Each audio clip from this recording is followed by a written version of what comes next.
Benjamin Netanyahu has called for the US and Israel to stand together during a historic address to Congress this morning. Joining us live now is former Netanyahu Senior Foreign Policy Advisor Caroline Glick. Caroline, good to have you with us this morning. Thanks for your time. So because of the war, and on that first point that I just talked about, how much of a wedge do you think now exists between the two nations of US and Israel? Well, thank you so much for having me on your program. I would say that judging from the 53 standing ovations that Prime Minister Netanyahu received from members of both of the parties in the Congress, that wedge isn't very big. I think that when you see people burning the U.S. flag outside of Union Station in Washington, D.C., and replacing it with a Palestinian flag, the same flag that the Hamas terrorists were wearing on their vests when they invaded Israel on October 7th and massacred our people, I think that you see the reason why the ties between the United States and Israel are so close, and why Prime Minister Netanyahu's speech really was, as you said, historic. Just looking at these pictures now, dozens of Democrats chose to boycott the address.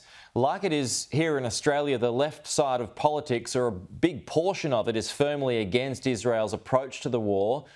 But still, I mean, I'm sure you were expecting it, but were you still disappointed? I was disappointed, particularly by Vice President Kamala Harris's decision to boycott the speech, not to come. I thought that it bespoke significant hostility on her part going forward, as she is now the presumptive Democratic nominee for president.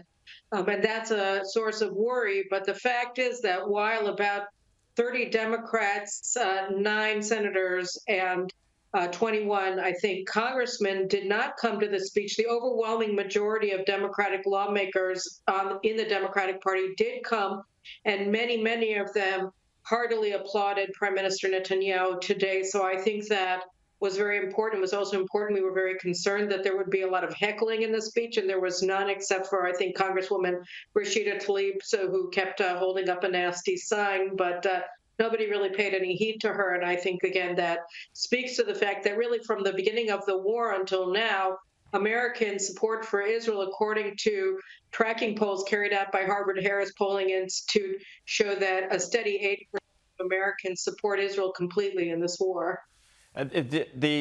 Kamala Harris wasn't there because she was campaigning today, so she wasn't in the state. She was over in Indianapolis. But was that a good enough excuse in your view?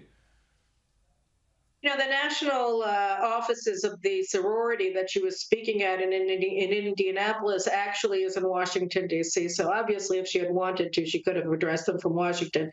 But more to the point, it was really just a question of setting priorities. Here is Israel, America's primary ally in the Middle East, that's fighting for its national survival. And she is the presumptive Democratic nominee for president.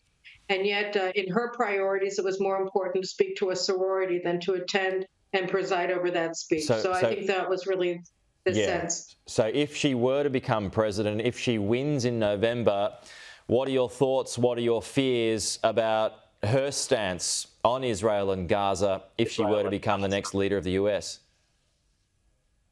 Well, I mean, I think that she has played the role of the bad cop to Biden's good cop throughout this war. She was early on making statements that were sort of gaslighting Israel by saying that we better not break international law, when of course we never break international law, and prosecuting our wars, as Prime Minister Netanyahu pointed out at length today in a speech before the joint houses of Congress. And she's called for an immediate ceasefire. She called for us not to enter Rafah. Said that the people had no place to go when Israel was able to evacuate the civilians before we even carried out the operation. And as Prime Minister Netanyahu said, there were almost no civilian casualties throughout the operations in Rafah.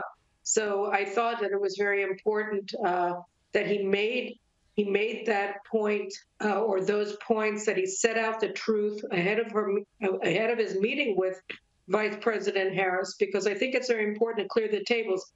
Israel has been demonized and criminalized in the United States, in the media, in the Democratic Party, in the universities, and in so many other places, and on the streets since October 7th in a way we've never seen before in the United States. And it's about time that the Prime Minister of Israel came and reminded Americans why Israel is America's most important and steadiest ally in the Middle East, and why it is that if they want to reduce America's footprint in the Middle East, then the best thing they can do is not only support Israel's victory today over Hamas, but stand with a strong Israel permanently, as they have until now. So would it be your preference that Donald Trump wins this year?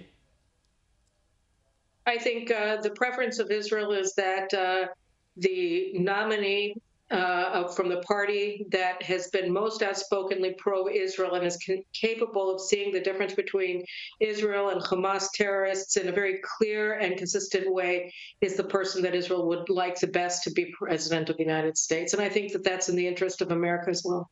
Okay. Caroline, we're out of time. Thank you for your time.